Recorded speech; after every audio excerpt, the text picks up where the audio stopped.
Parents की एक परेशानी बहुत बढ़ती जा रही है कि हमारे बच्चे जो हैं अच्छे नंबर नहीं लाते, पढ़ते नहीं हैं, कुछ कह दो तो हमसे नाराज़ होने लग जाते हैं।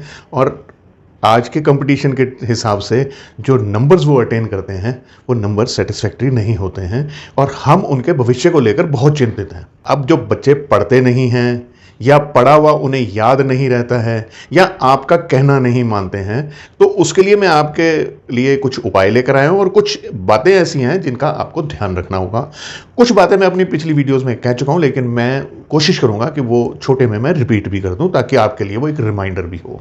कि सबसे पहली ज़रूरी बात यह है कि उसकी जो पढ़ने की जगह है वो एक बाकायदा निर्धारित होनी चाहिए। अगर स्टडी टेबल है तो बहुत अच्छी बात है। उस स्टडी टेबल का जो टॉप है वो येलो कलर का हो या उस पर कपड़ा येलो कलर का बिछा हुआ हो या ग्रीन कलर का हो। ये दोनों रंग ऐसे हैं जो पढ़ने में पॉजिटिविटी देते हैं। उस पर अगर आप एक इंडोर प्लांट भी रख दें, कोई भी छोटा सा, बहुत बड़ा नहीं रखना, कोई भी छोटा इंडोर प्लांट उस पर अगर रख दें तो वो भी बहुत उत्तम होगा। बच्चे के टेबल के ऊपर प्रॉपर लाइट होनी चाहिए। बच्चे के साथ बैठकर आपको एक कार्य और करना होगा कि आपको एक उसका टाइम टेबल बनाना होगा, क्योंकि अक्सर मैंने देखा है जितने भी अभिभावक हैं वो अपने बच्चे को पढ़ने के लिए डांटते बहुत हैं और कुछ तो मारते भी हैं, जो बहुत गलत है। यानी वो बच्चे का कभी मन से पढ़ाई कर ही नहीं पाएगा जितना भी आप कोशिश कर लीजिए। अब होता क्या है कि हम लोग बच्चे को जब डांट देते हैं तो बच्चा मजबूरी में पढ़ाई करता है। यहाँ मजबूरी में पढ़ाई नहीं करवानी, यहाँ उसके मन से ये जिज्ञासा होनी चाहिए कि मैंने पढ़ना है। देखिए, मैं पहले आपको कुछ बातें बता रहा हूँ जो आपको फॉलो करनी है, उसके बाद मैं आपको उपाय भी ज़रूर दूंगा इसके लिए। एक चीज़ और है कि बच्चे का एक टाइम टेबल बनाओ, किस समय उसने कौन सा सब्जेक्ट पढ़ना है, और उसके साथ में उसके खेलने का समय भी बिल्कुल फिक्स होना चाहिए। उसकी इच्छा के हिसाब से 1 घंटा 2 घंटा ज़रूर समय होना चाहिए। जब तक बच्चा खेलेगा नहीं वो खुलेगा नहीं और उसके दिमाग में कुछ बैठेगा नहीं। और अगर बैठ भी गया, रट्टा लगा भी लिया, तो जब वो बड़ा होगा तो वो एक इंट्रोवर्ट प्रकार का बच्चा बनेगा। इसलिए बच्चे के लिए खेलना बहुत आवश्यक है। बच्चे के टेबल पर या जहाँ पर भी बैठकर वो पढ़ रहा है, वहाँ पर जिस सब्जेक्ट वो पढ़ रहा है वही सब्जेक्ट की बुक या कॉपीज़ होनी चाहिए और कोई दूसरी नहीं होनी चाहिए वहाँ पे।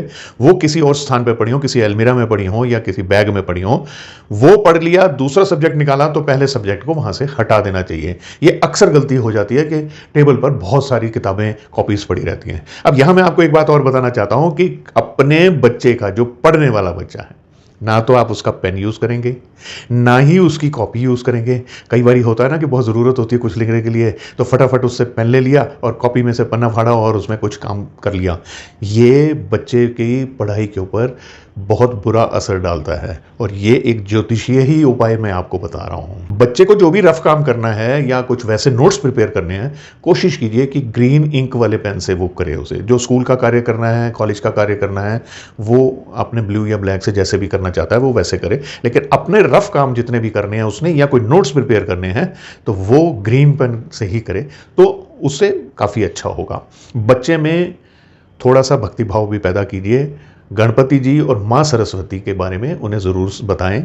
अगर वो गणपति जी का मंत्र कोई बोल सकते हैं या गणपति आराधना कर सकते हैं या माँ सरस्वती की आराधना कर सकते हैं, तो ये बच्चे में एक पॉजिटिविटी ऐड करेगा और जो कुछ उसने पढ़ा है ना वो याद करने लग जाएगा। यानी पढ़ाई शुरू करने से पहले अगर गणपति जी को याद कर लिया और पढ़ाई ख़त्म करने के बाद में माँ सरस्वती को याद कर लिया, तो ये समझ लीजिए कि शुरुआत भी अच्छी हो गई और एंड भी अच्छा हो गया। इसका लॉन्ग रन में बहुत अच्छा प्रभाव मिलता है, लेकिन ये भावना बच्चों में जगानी पड़ेगी हमें, और इसके लिए प्यार से समझाना है, बैठ के बात करनी है। बच्चे को कभी भी किसी दूसरे बच्चे के साथ कंपेयर नहीं करना और ना ही अपने बच्चे की पढ़ाई या एबिलिटी के बारे में अपने रिश्तेदारों में उसकी कोई बुराई करनी है। यह कार्य कतई नहीं होना चाहिए। बच्चा जिस कमरे में बैठ के पढ़ता है उस कमरे की दीवारों के रंग जो हैं वो लाइट कलर होने चाहिए, पेस्टल शेड्स हो, येलो कलर हो या लाइट ग्रीन कलर हो, तो वो बहुत अच्छा रहेगा उसके लिए। उससे उसकी जो पढ़ने का माहौल वो क्रिएट होगा। एक ना मिस्री ले आइए आप, मिस्री धागे वाली मिस्री मिल जाए तो उससे अच्छा तो कोई बात नहीं। कई प्रोविजन स्टोर्स में धागे वाली मिस्री मिल जाती है, नहीं तो जो भी मिस्री मिलती है आप वो लीजिए। बहुत थोड़ी सी लीजिए, रोज़ सुबह करना है ये आपने। थोड़ी सी मिस्री लीजिए, 1 इलायची लीजिए और 1 या 2 पत्ते तुलसी के, आपके घर में तुलसी ज़रूर लगी होगी, 2 पत्ते उसके तोड़ लीजिए।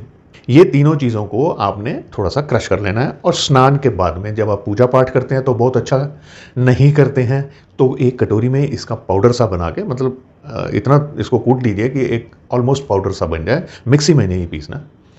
उसके बाद एक कटोरी में डाल लीजिए और दोनों हाथों से उस कटोरी को पकड़ के भगवान से प्रार्थना करनी है, हमारी मदद करो कि बच्चा जो है वो अच्छी तरह से पढ़ने लग जाए, गुस्सा कम हो जाए उसका, हमसे जो नाराज़ होता है वो कम हो जाए, और उसके ऊपर आप अपना आशीर्वाद पूरा रखें। ये प्रार्थना आप करने के बाद में अपने इष्ट के सामने जो पूजा पाठ करनी है वहाँ कटोरी रख दीजिए। नहीं पूजा पाठ करते हैं तो 3 बारी गायत्री मंत्र का पाठ करके जो उसके अंदर आपने मिक्सचर बनाया है वो बच्चे को किसी तरीके से आपने खिलाना है। याद रहे, किसी गर्म वस्तु में, गर्म खाने पीने की चीज़ में नहीं डालना, जैसे गर्म दूध, ठंडा दूध पिला दीजिए, दही में मिला के दे दीजिए, सब्जी ठंडी हो जाए तो उसके अंदर मिला दीजिए, पर बेहतर हो अगर वो ऐसे ही खा ले और ऊपर से एक घूंट पानी पी ले तो वो भी ठीक रहेगा। लेकिन इसके लिए बच्चे को जिद नहीं करनी है। ये कार्य करेंगे तो इस कार्य के मैंने देखा है कि बहुत अच्छे प्रभाव मिलते भी हैं।